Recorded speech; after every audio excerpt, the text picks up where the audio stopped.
My name is Lieutenant Aldo Rain, and I'm putting together a special team, and I need me 8 soldiers. 8 Jewish American soldiers.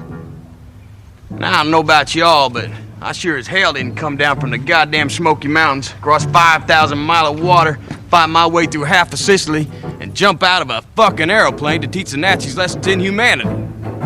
Nazi ain't got no humanity. They're the foot soldiers of a Jew-hating, mass-murdering maniac, and they need to be destroyed.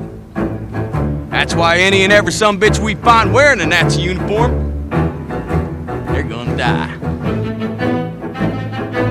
Each and every man under my command owes me 100 Nazi scalps. And I want my scalps. And all y'all will get me 100 Nazi scalps, taken from the heads of 100 dead Nazis. You will die trying.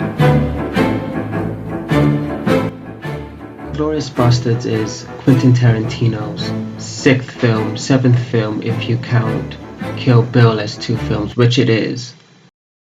7th and a quarter if you count 4 Rooms as being as part of Tarantino's filmography, which it is. This is Tarantino's first war film and the first of the 4 alternate history projects that he's done.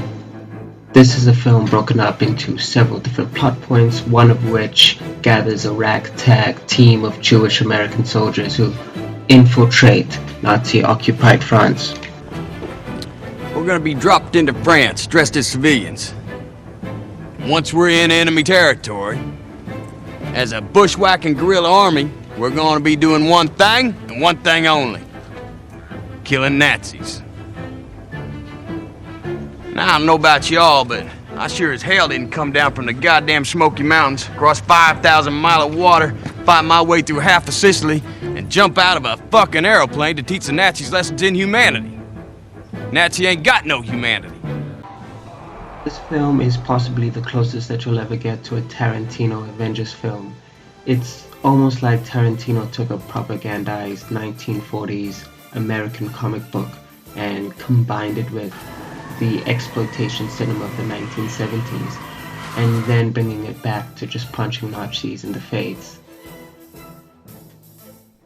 I don't think there's any denying that Tarantino is a great writer and director, especially in directing when it comes to directing set pieces like in this movie, or directing actors especially. If there's one thing to say about Tarantino is that he never fails to bring out the best performances of his actors. One performance that I think of, that I think everyone references when it comes to this movie, is the opening scene with Hans Landa, played by Christoph Waltz. This scene begins like a lot of Tarantino scenes, like a lot of the most popular scenes throughout his career. Like in a lot of Tarantino films, usually the scene starts out innocently enough, where everything sort of feels calm and safe. Puisque nous sommes sur une exploitation laitière, je suppose sans risque de me tromper que vous avez du lait? Oui. Send this. Sprite. Sprite, good. You mind if I have some of your tasty beverage to wash this down? Would you care for some champagne, as I was saying? I mean, actually, that wasn't what I was saying, but would you care for some champagne? And then the audience starts to think to themselves after a while, what is this? What is going on? What is the scene about? I think there is this thing for a lot of audience, what the fuck is this shit? Right? I think that's a really cool scene. But I think people are like, what the fuck is this shit?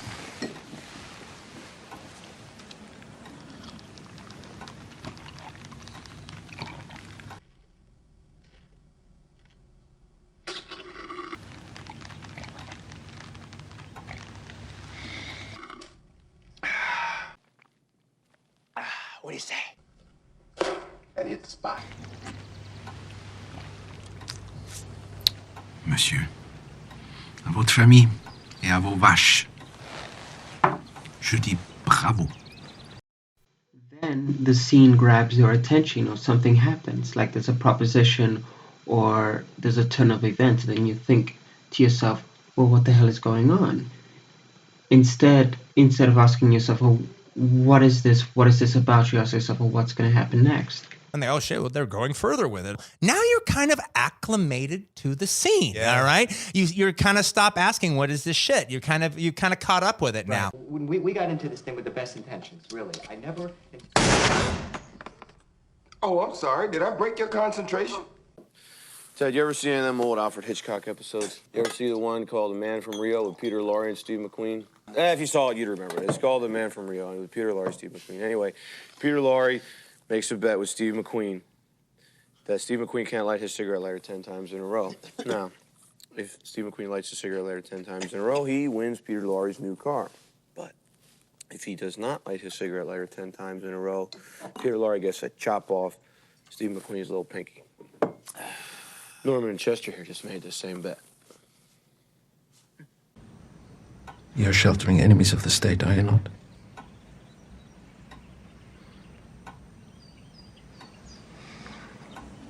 Yes. You're sheltering them underneath your floorboards, aren't you?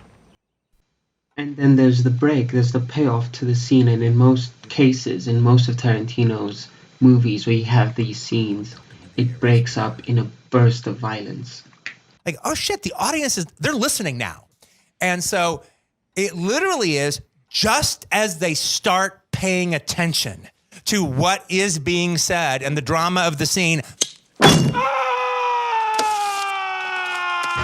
My finger! My fucking finger, Chester! My fucking finger, man!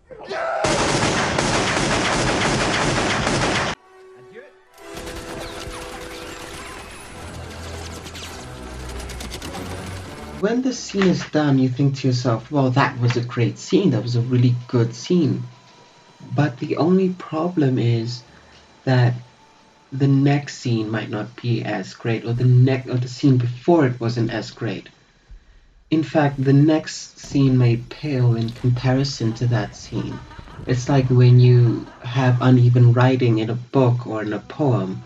What that means is that when you have uneven writing is one sentence is great and absolutely brilliant, but then it's followed by a somewhat bloated or unnecessary paragraph that's not as great. This results in a lot of movies, like a lot of Tarantino movies, being uneven. It feels like Tarantino comes up with a lot of these great and brilliantly captivating scenes and then just builds a story around the idea of having that scene, of just justifying that scene. The frustrating thing about this film is that there are a lot of great and brilliant moments of filmmaking surrounded by a lot of annoying Tarantino-isms that kind of plague every one of his films ever since Jackie Brown. It's like he can't really help himself but to interject his own personality into the film, to the point where it just becomes distractingly obvious that you're watching a Tarantino film, and it takes you out of it in its weird kind of postmodern way. And I just don't think that's even what he intended. And a bigger issue is that Tarantino's whole shtick lately is to take a concept that you're already familiar with and then just remix it in a very Tarantino fashion. It's as if you were to say to Tarantino, well, what if you made a story about American slavery in the 1800s? Only Tarantino.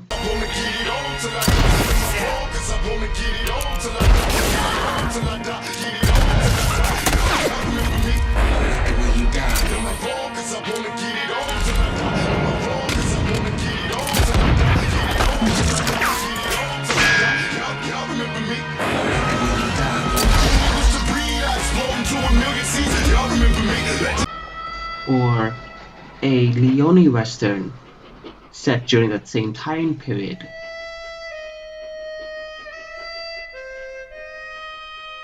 But only it's directed by Quentin Tarantino. And 3 days.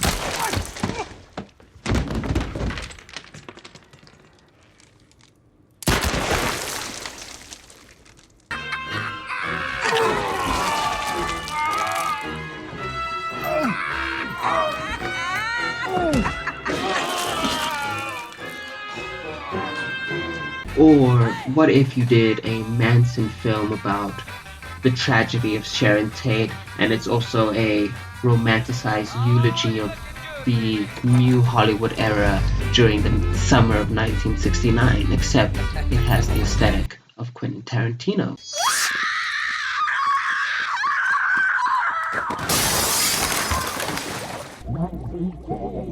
What the fuck? Jesus Christ!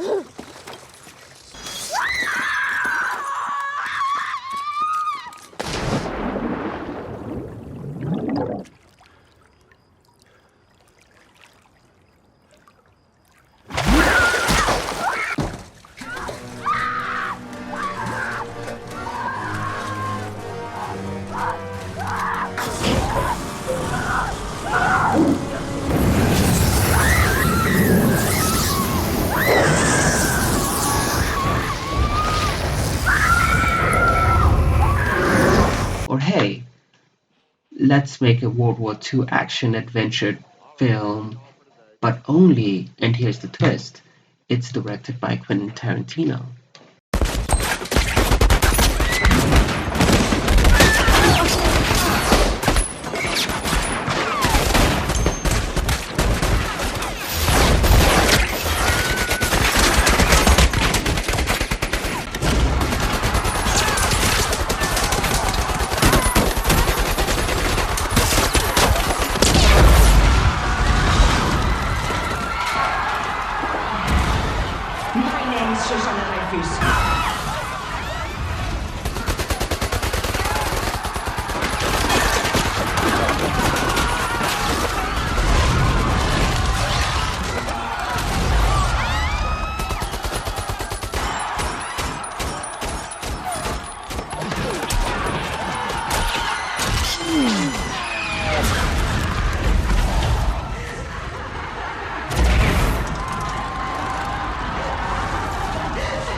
Something, you Rich? I think this just might be my masterpiece.